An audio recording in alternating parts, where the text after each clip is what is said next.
this is all for me. All of this suffering, all of the struggle, all of the big weight, it's all for me. I benefit out of this. That's our mitzvot. That's our mitzvot.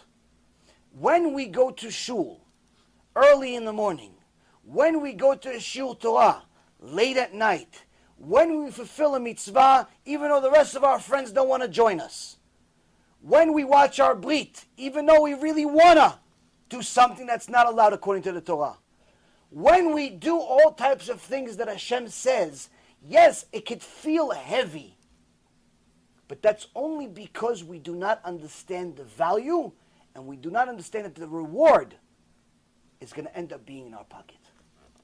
But that reward is much more valuable than a bag of diamonds. Now, in order for a Jew to overcome all of the tests that he's going to get in different ways, he must have confidence in Hashem. He must have bitachon in Hashem to know that even though not all of the stories in our lives are as easy to explain as what I just explained to you. The benefit that we have is that we knew the beginning of the story, we knew the middle of the story, and now we know the end of the story. So it feels good. We have to apply this story to our life. How do we apply this story to our life on a day-to-day basis so the next time you want to do a mitzvah that's difficult for you, like for example, watching your eyes because there's a half-naked woman walking down the street and you want to be a good Jew and not look at her. How do you do it? Well, you should know that Rabbi Yaron quotes from the Zohar. He says that every time there's an opportunity for you to see something immodest, an immodest woman, it's right in front of you. There's a woman walking down the street, meaning that it's not right in front of you. She's walking down the street, meaning you have an opportunity to go elsewhere. Or perhaps on a screen, you could turn it off. Or perhaps it's somewhere within your vicinity. You know that this way, you can look at the billboard that has something that's not allowed, something that's forbidden. You could look elsewhere. You could walk elsewhere. You could do something else. You have an opportunity to react. Not that it's somebody that's right in your face. That means that Hashem is sending it to you to see what will you do.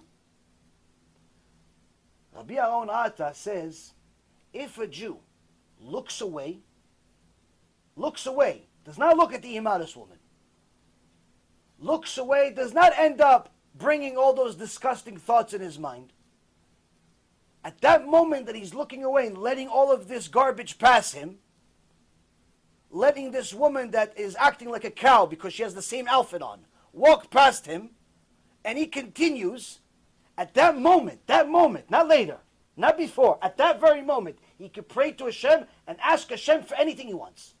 And he'll be forgiven. Anything he wants. Why? Because the test is that big.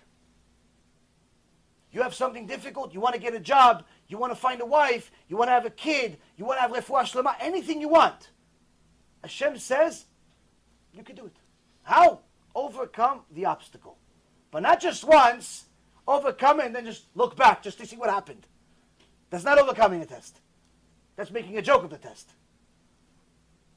You press X on the website, so you go to another website. That's not passing the test. Passing the test is staying clean.